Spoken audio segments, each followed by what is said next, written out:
నమస్తే, welcome to my channel Nagendra Vepuri.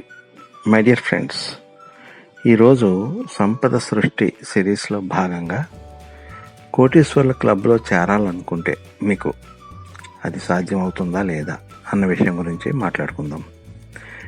నిజానికి మీరు కోటీశ్వర్లు కావాలనుకుంటే మీ సంపాదన ఎంత అన్నది ముఖ్యం కాదు, అందులో ఎంత మదుపు చేస్తున్నారన్నదే ముఖ్యం.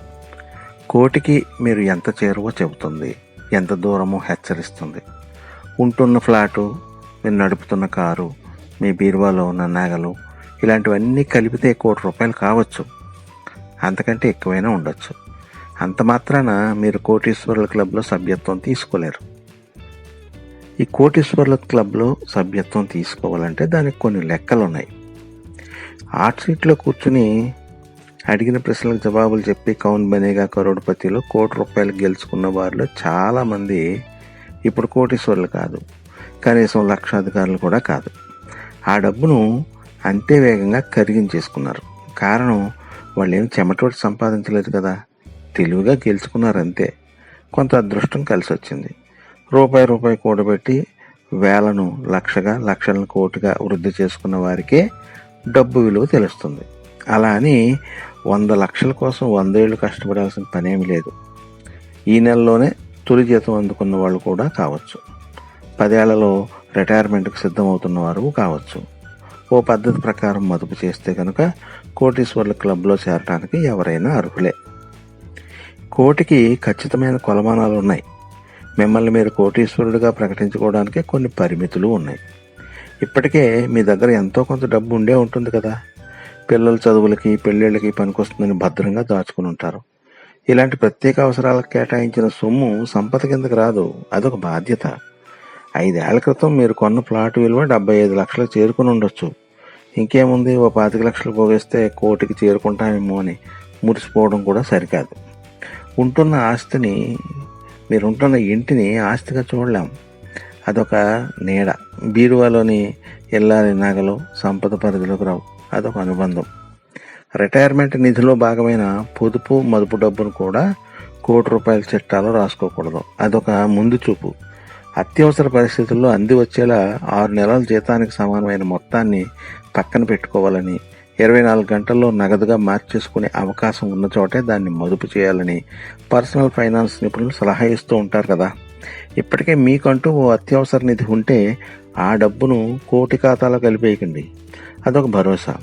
అసలు అత్యవసర నిధి లేకపోతే ఇక ముందైనా సమకూర్చుకోండి. కోటి యాత్రకి ముందు సంతకం చేయాల్సిన కాగితాలు కూడా కొన్ని ఉన్నాయి. కుటుంబానికి అంతా ఆరోగ్య బీమా తీసుకోండి. అయినా మనకేమవుతుంది అనే పిచ్చి నమ్మకం వద్దు.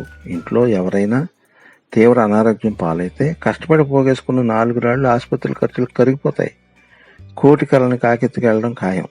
కుటుంబ పెద్దగా మీ పేరు మీద గణనీయమైన మొత్తానికి టర్మ్ పాలసీ కూడా అవసరమే. మనం ఎప్పుడూ సంపాదించబోయే ₹1,00,00,000 కంటే విపత్కర పరిస్థితుల్లో అయిన వాళ్ళకి అందే బీమా సొమ్మే చాలా ముఖ్యం. అలాగే మీ అప్పుల చిట్టాను ఒకసారి ఇప్పు చూడండి. హౌసింగ్ లోన్ లాంటి పాజిటివ్ రుణాలతో పెద్దగా ఇబ్బంది లేదు, కానీ క్రెడిట్ కార్డు బకాయిల్ని, భారీ వడ్డీలకు తీసుకున్న అప్పుల్ని వీలైనంత త్వరగా వదిలించుకోవాలి. ఆ తర్వాతే లక్ష్యం వైపుగా అడుగులు వేయాలి. ఇదో సురక్షితమైన పద్ధతి. దీనివల్ల ఒత్తిడి ఉండదు, కాకపోతే ₹1,00,00,000 స్వప్నం కాస్త ఆలస్యంగా నిజం అవుతుంది. అప్పులు తీరే వరకు ఆగకుండా అనవసరమైన భారాలని క్రమంగా వదిలించుకుంటూనే ఓ చిన్న మొత్తంతో మదుపు యాత్రను ఆరంభించడం రెండో పద్ధతి. ఈ వ్యూహంలో అందుబాటులో నిధుల్లోంచే కొంత మొత్తాన్ని కొత్త పొద్దుకి సర్దుబాటు చేయాల్సి ఉంటుంది. అది తాత్కాలికమే. వీలైనంత త్వరగా మరో ఆదాయ వనరును సృష్టించుకోవాలి. భవిష్యత్తులో మనం సంపాదించబోయే ₹1,00,00,000 సొమ్ము మనకి మనం ఇచ్చుకునే అతిపెద్ద కానుక. అవసరాలతో కానీ బాధ్యతలతో కానీ దాన్ని ముడిపెట్టకూడదు. ఆ డబ్బు చెట్టును అలా ఎదగనివ్వాలన్నమాట. ఇక చక్రవృద్ధి అనేది ఒకటి ఉంది, అంటే ప్రపంచంలో 8వ వింత. ఈ చమత్కారాన్ని అర్థం చేసుకున్న వాళ్లే మనీ మార్కెట్లో లాభపడతారు అంటారు ప్రఖ్యాత శాస్త్రవేత్త ఆల్బర్ట్ ఐన్స్టీన్. గతంలోని పెట్టుబడులకి అందుతున్న రాబడులను కూడా పెట్టుబడిగా మార్చినప్పుడే మనం చక్రవృద్ధి విలువ అర్థమవుతుంది మనకి. కాంపౌండింగ్ మ్యాజిక్ అంటే ఇదే. తొలి ₹1,00,00,000 సంపాదన బస్సు ప్రయాణం లాంటిది. బండి నిదానంగా వెళ్తున్నట్టు అనిపిస్తుంది. ఎగుడు దిగుళ్ళు ఎక్కువగానే ఉంటాయి. ఊహించని ఇబ్బందులు ఎదుర్కోవచ్చు.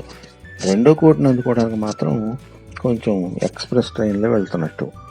బస్సుతో పోలిస్తే కొంత ముందుగానే గమ్యాన్ని చేరుకుంటాం. 3వ కోటికి అంత ప్రయాస అవసరం లేదు. హాయిగా విమానంలో బయలుదేరుతాం కాబట్టి. తొలి దశలో ఓపిక అవసరం, ఆశావాదం ఉండాలి. అంచనా ప్రకారం క్రమం తప్పకుండా నెలకి 21,250 రూపాయల చొప్పున ఇన్వెస్ట్ చేస్తూ వెళ్తే 12% వార్షిక రాబడితో 8 ఏళ్లకి ఆ మొత్తం 33,76,000 అవుతుంది. అలా అని ఇంత చేసి 3వ వంతు బదిలీకి చేరుకున్నామా అని నిరాశపడాల్సిన పని లేదు. ఇక్కడి నుంచే చక్రవృద్ధి చకచక వేగం పుంజుకుంటుంది. ఇంకో 4 ఏళ్లలో అక్షరాల 66,24,000 అందుకుంటారు. మరో 3 ఏళ్ళు కళ్ళు మూసుకుంటే 15వ ఏడాది చివరి నాటికి కోటీశ్వర్లు అయిపోతారు.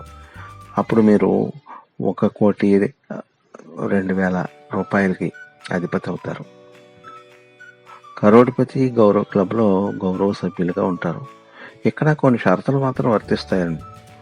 జాతీయ అంతర్జాతీయ పరిణామాలు మార్కెట్ని తీవ్రంగా ప్రభావితం చేస్తాయి. ఈ హెచ్చుతగ్గులు మన సంపత్తో కూడా ఆడుకుంటాయి. దీంతో కొన్నిసార్లు గడువులు గమ్యాన్ని చేరుకోలేకపోవచ్చు.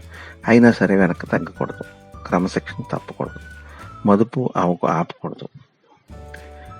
కొంత ఆలస్యమైన కోటికి చేరుకోవడం పక్కా అని బలంగా నమ్మాలి. ఆ ప్రయత్నంలో ఉపకరించే కొన్ని సూత్రాలు ఉన్నాయి. అది 15-15-15 రూల్ ఒకటి ఉంది. అంటే ప్రతి నెల 15,000 రూపాయల చొప్పున మదుపు చేస్తే 15% రాబడితో ఆ మొత్తం 15 ఏళ్లకి ₹1,00,00,000 అవుతుంది. ఇంకో రూల్ ఏమిటంటే 7-14-21. అంటే ప్రతి నెల 7,000 చొప్పున మదుపు చేస్తే 14% రాబడితో ఆ మొత్తం 21 ఏళ్లకి ₹1,00,00,000 అవుతుంది. మరొక రూలు 10-12-20 రూలు. ప్రతి నెల 10,000 రూపాయల చొప్పున మదుపు చేస్తే 12% రాబడితో ఆ మొత్తం 20 ఏళ్లలో కోటికి చేరుకుంటుంది. ఇంకొక రూల్ ఉంది 80-15-28. ఇది రోజువారీ లెక్కింపు అనమాట. రోజుకి 80 రూపాయల చొప్పున అంటే నెలకు 2,400 మదుపు చేస్తే 15% రాబడితో ఆ మొత్తం 28 ఏళ్లలో ₹1,00,00,000 చేరుతుంది. ఇక ఇంకొక రూల్ ఉంది 1.20-12-5. అంటే తక్కువ కాలంలోనే ₹1,00,00,000 మైలురాయిని దాటాలనుకునే వాళ్ళకు ఉపయోగపడే సూత్రం ఇది. నెల నెల 1,20,000 చొప్పున మదుపు చేస్తే 12% రాబడితో 5 ఏళ్లలో ₹1,00,00,000 చేరుకోవచ్చు. Systematic investment plan, bank fixed డిపాజిట్లు, పోస్ట్ ఆఫీస్ పొదుపు పథకాలు, డెట్ ఫండ్స్, ఇలా మన రిస్క్ సామర్థ్యాన్ని బట్టి మదుపు మార్గాన్ని ఎంచుకోవచ్చు. ఎంత త్వరగా పరుగు మొదలు పెడితే అంత సురక్షితం, అంత వేగంగా గమ్యాన్ని చేరుకుంటాం.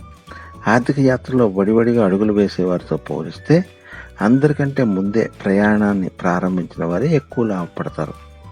ఈ విశ్వ కుబేరుల్లో 90% మంది తిరుగులేని ఆర్థిక ప్రణాళికతోనే ఆ స్థాయికి చేరుకున్నారు.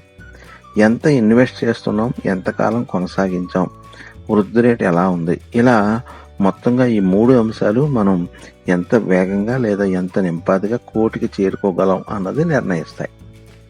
ఈ ఆలోచన బాగానే ఉంది, ప్రణాళిక సిద్ధంగా ఉంది. ఇంకా మిగిలింది ఆచరణే.